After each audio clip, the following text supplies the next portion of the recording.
السلام علیکم ورحمۃ اللہ وبرکاتہ۔ نحمده ونصلی علی رسوله الکریم، اما بعد، اعوذ باللہ من الشیطان الرجیم، بسم اللہ الرحمن الرحیم۔ خذ من اموالہم صدقہ تطہرہم وتزکیہم بہا۔ محترم سامعین، اس سے پہلے کئی درسوں میں صدقہ و خیرات کی اہمیت،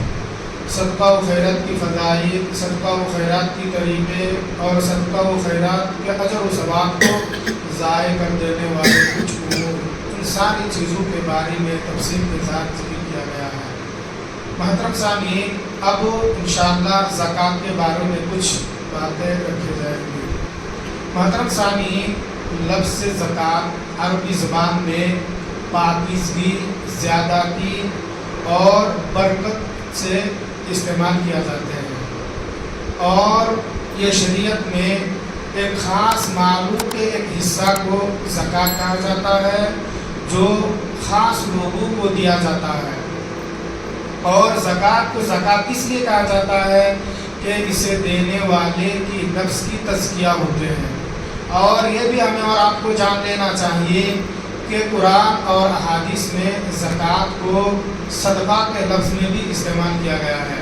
جیسا کہ سورہ توبہ میں اللہ تبارک و تعالیٰ نے فرمایا، خذ من اموالہم صدقہ تطہرہم وتزکیہم بہا۔ اللہ تبارک و تعالیٰ نے اس آیت کریمہ میں فرماتا ہے کہ اے نبی صلی اللہ علیہ وسلم، آپ ان سے صدقہ وصول کیجیے اور اس کے ذریعے سے آپ انہیں پاک کیجیے۔ اس آیت کریمہ میں اللہ تبارک و تعالیٰ نے آپ صلی اللہ علیہ وسلم سے مخاطب ہو کر فرماتا ہے کہ اے نبی صلی اللہ علیہ وسلم، آپ ان لوگوں سے صدقہ وصول کیجیے اور صدقہ وصول کر کے اس کے ذریعے سے آپ انہیں پاک کیجیے۔ یعنی اس آیت کریمہ کا مطلب یہ ہے کہ اللہ تبارک و تعالیٰ نے یہاں زکوٰۃ کے بارے میں ذکر کرتے ہوئے نبی اکرم صلی اللہ علیہ وسلم کو لوگوں سے زکوٰۃ ادا کرنے کا حکم دیتے ہوئے فرمایا کہ آپ ان سے زکوٰۃ ادا کیجیے اور اس کے ذریعے سے آپ انہیں پاک کیجیے۔ یعنی زکوٰۃ ادا کرنے سے لوگ جو ہے پاک ہوتا ہے، ایک تو لوگوں کے دل جو ہے پاک ہو جاتا ہے گناہوں سے، لعنت سے اور بخیلی سے، اسی طرح سے ان کا باقی ماندہ مال بھی پاک ہو جاتا ہے اور ساتھ ہی ساتھ اس مال میں خیر و برکت آتی ہے۔ اسی طرح سے نبی اکرم صلی اللہ علیہ وسلم نے زکوٰۃ کو اسلام کی بنیادی 5 ارکان میں سے ایک رکن قرار دیا ہے، جیسا کہ مشہور حدیث ہے صحیح بخاری و مسلم کی، اللہ کے نبی صلی اللہ علیہ وسلم نے ارشاد فرمایا ہے، بنی الاسلام علی خمس، شہادۃ ان لا الہ الا اللہ وان محمدا عبدہ ورسولہ واقام الصلاۃ وایتاء الزکاۃ الی آخر الحدیث۔ اس حدیث میں اللہ کے نبی صلی اللہ علیہ وسلم نے فرمایا ہے کہ اسلام کے بنیاد 5 چیزوں پر ہے۔ پہلی چیز یہ ہے کہ اس بات کی گواہی دینا کہ اللہ تعالیٰ کے سوا کوئی معبود برحق نہیں ہے اور محمد صلی اللہ علیہ وسلم اللہ کے بندے اور رسول ہیں۔ اس کے بعد نماز قائم کرنا اور زکوٰۃ ادا کرنا، یعنی زکوٰۃ اسلام کی بنیادی ارکان میں سے ایک رکن ہے۔ اسی طرح سے زکوٰۃ ادا کرنے سے اللہ تبارک و تعالیٰ کی رحمت نازل ہوتی ہے، یعنی زکوٰۃ کے ذریعے سے اللہ تبارک و تعالیٰ کی رحمت حاصل کر سکتے ہیں، جیسا کہ اللہ تبارک و تعالیٰ نے سورۃ الاعراف میں فرمایا، وَرَحْمَتِي وَسِعَتْ كُلَّ شَيْءٍ فَسَأَكْتُبُهَا لِلَّذِينَ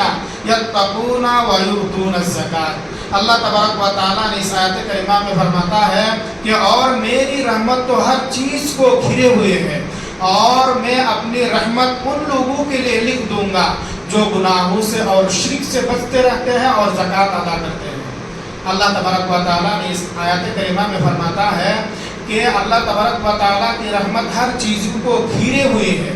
اور خاص کر کے اللہ تبارک و تعالیٰ فرماتا ہے کہ میں اپنی رحمت کو ان لوگوں کے لیے لکھ دوں گا جو لوگ گناہوں سے بچتے رہتے ہیں، شرک سے بچتے رہتے ہیں اور اپنے مالوں کا زکوٰۃ ادا کرتے رہتے ہیں۔ محترم سامعین، معلوم کیا ہوا کہ زکوٰۃ جو ہے پاکیزگی ہے اور برکت ہے، باقی ماندہ مالوں کو پاک کرتا ہے اور اس میں برکت آتی ہے۔ اسی طرح سے زکوٰۃ کے ذریعے سے جو ہے لوگوں کے نفس کا تزکیہ ہوتا ہے، پاک ہوتا ہے اور لوگوں کے دل جو ہے لالچ سے اور بخیلی سے، کنجوسی سے، مال کی محبت سے پاک ہو جاتا ہے۔ اسی طرح سے بھی معلوم ہوا